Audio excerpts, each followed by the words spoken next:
The handheld gaming scene just keeps getting crazier.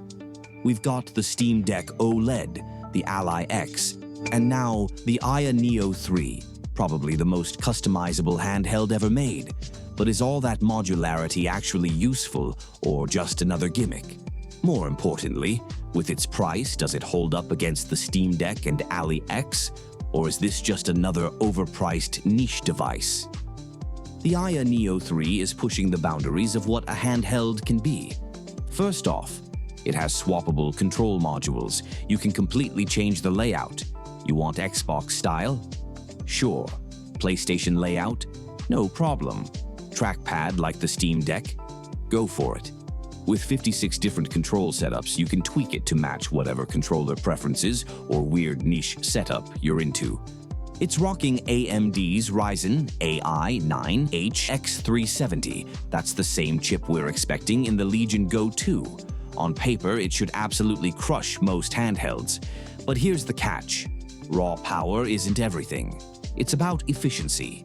The HX370 is way more efficient than older AMD chips.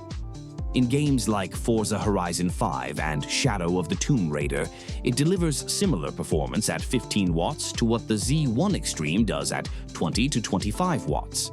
That means better battery life without losing performance.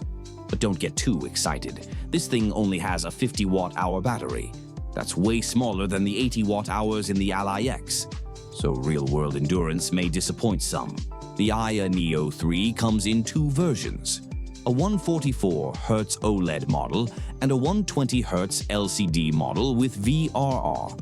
The OLED panel is gorgeous, but there's no VRR. If your FPS isn't locked, you'll see screen tearing. Now, this handheld isn't just about customization. They've gone all in on Hall effect sensors, meaning no stick drift, no wear over time. Joysticks, triggers, even the D-pad, all designed for precise inputs that last. The Pro-style trigger locks are great for racers and shooters, but the D-pad isn't great for fighting games. If you play Street Fighter, you might want to swap it out. Then what about the speakers? The AYANEO 3 has front-facing stereo speakers, and they sound louder and clearer than both the Steam Deck and Ally X. If you care about audio, this is hands down one of the best-sounding handhelds right now.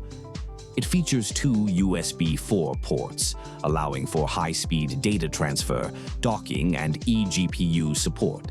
That means it's possible to dock it to a monitor or boost performance with an external GPU. There's also a 3.5mm headphone jack for wired audio and a microSD card slot. Charging is handled via USB-C, and it supports 65-watt fast charging. While it doesn't have the sheer I/O flexibility of the Steam Deck, it's still one of the better options in the premium handheld market. Now, pricing. It starts at $699, but that's for the weaker 8840U model. The HX370 version starts at $1299. Yeah, way more expensive than the Steam Deck OLED at $549 or ROG Ally X at $799. And if you want the full modular controller kit, that's another $99. Unless you absolutely need all that customization, the Steam Deck and Ally X are just better value. So if you love customization and premium features, then maybe. But for most people, the Steam Deck OLED is still the best value for an OLED handheld, and the Ally X offers better power and battery life for way less money. AYANEO is pushing innovation, but at a price that's hard to justify.